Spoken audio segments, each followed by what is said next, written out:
India में अगर आप अपना अल्कोहल ब्रांड लॉन्च कर रहे हैं तो आपकी कमाई से ज़्यादा पैसा गवर्नमेंट ले जाती है। ब्रांड आपका, इन्वेस्टमेंट आपका, रिस्क आपका, फिर भी प्रॉफिट गवर्नमेंट का। फिर भी इस सिस्टम को हैक करके एक बंदे ने 7 साल में 330 करोड़ रुपए की कंपनी खड़ी कर दी। आज हम उसी को डिकोड करेंगे। ये कहानी है ब्रोकोड की। एक ऐसा प्रोडक्ट जो दिखता है बियर जैसा लेकिन असल में है कुछ और। इसके एक स्मार्ट मूव ने पूरी इंडस्ट्री के रूल्स को ही चेंज कर दिया। इंडिया में अल्कोहल बिजनेस बहुत ही ग्लैमरस दिखता है लेकिन रियलिटी एकदम हेडेक है।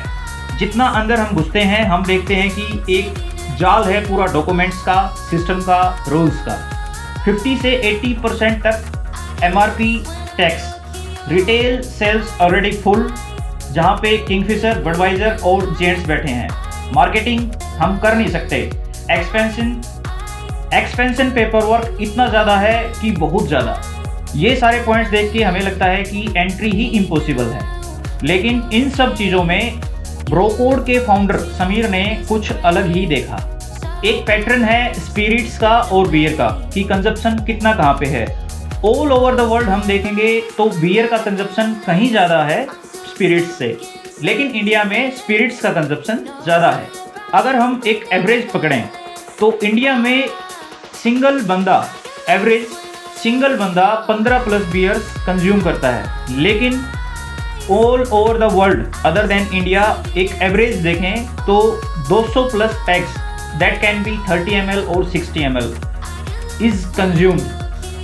ये बहुत ज़्यादा बड़ा डिफरेंस है और एक अलग ही ट्रेंड है, अलग ही चलन है इंडिया में। ये क्रेजी है, राइट?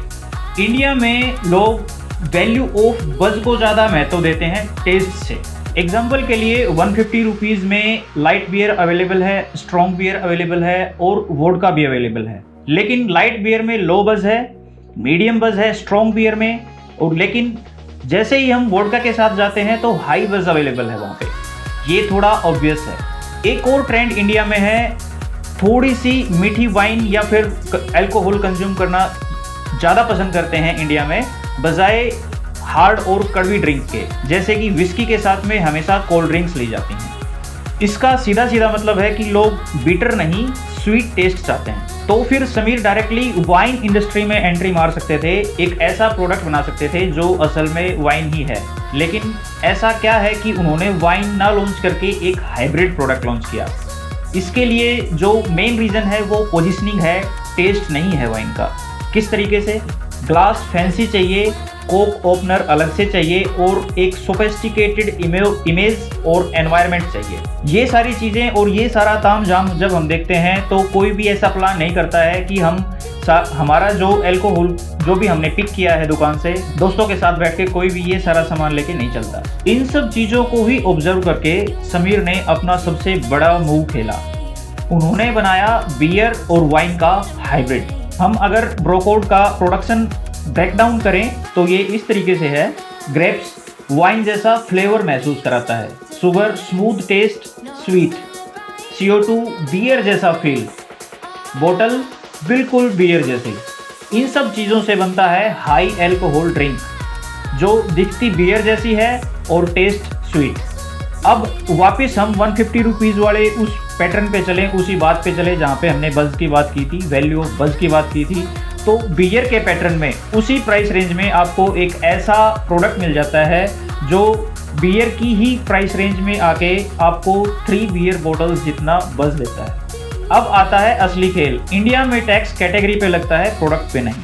एग्जैक्टली जब हम स्टडी करेंगे इन सब बातों से तो हमें दिखेगा कि ब्रोकोड एक बियर नहीं है, ब्रोकोड वाइन कैटेगरी में आती है। बियर के केस में हाई एक्साइज ड्यूटी रहती है, हाई वैट, बहुत ही ज़्यादा एक्सपेंसिव हो जाती है ये लो मार्जिन के साथ में। लेकिन ब्रोकोड जो कि वाइन कैटेगरी में आई है तो लो एक्साइज ड्यूटी के साथ में बिल्कुल बहुत ही कम टैक्स के साथ में समीर जी इसको लॉन्च कर पाए।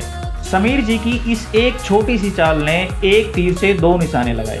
जैसे सेम प्राइस पैटर्न में कंपनी को ज़्यादा प्रॉफिट और कस्टमर को ज़्यादा बज़। इस तरीके से ये कम्प्लीटली एक विनिंग मॉडल बन जाता है। इस इंडस्ट्री में एड्स बैन है, कंपटीशन दोनों ही कैटेगरीज में बहुत ज़्यादा है, बियर और वाइन में। लेकिन विदाउट एड और इतने कंपटीशन होने के बाद में भी एक स्पेशल गैप ढूंढा समीर जी ने और 330 करोड़ रुपए का बिजनेस खड़ा कर दिया। इस बिजनेस मॉडल के साथ में हमें क्या बिजनेस लेसन सीखने को मिलते हैं वो इस तरीके से हैं।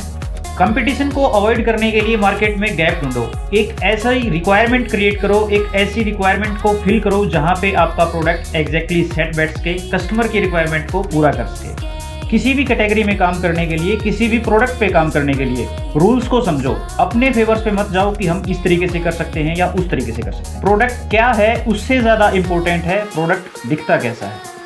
सेम इन लेसन्स के साथ में समीर जी ने मार्केट में गैप ढूंढ के रूल्स को फॉलो करके और रिप्रेजेंट करके अपने उस प्रोडक्ट को जो कि डिफरेंट कैटेगरी में था एक सक्सेसफुल प्रोडक्ट खड़ा कर दिया ड्रॉपआउट। अगर आपको ऐसे बिजनेस केस स्टडीज़ पसंद हैं तो वीडियो को लाइक करें और चैनल को सब्सक्राइब करें, क्योंकि हम सिर्फ फैक्ट्स नहीं रियल बिजनेस सिखाते हैं।